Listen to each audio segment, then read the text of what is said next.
Hello there! Are you ready for some cardboard bowling? Now, to do this, you need a couple of cardboard items.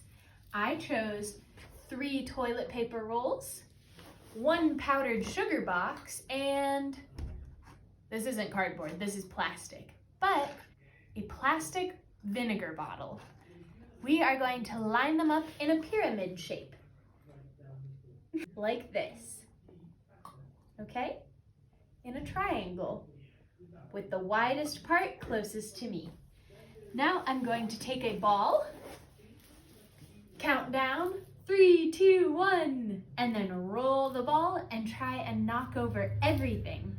Do you think I can do it? Let's see. 3, 2, 1.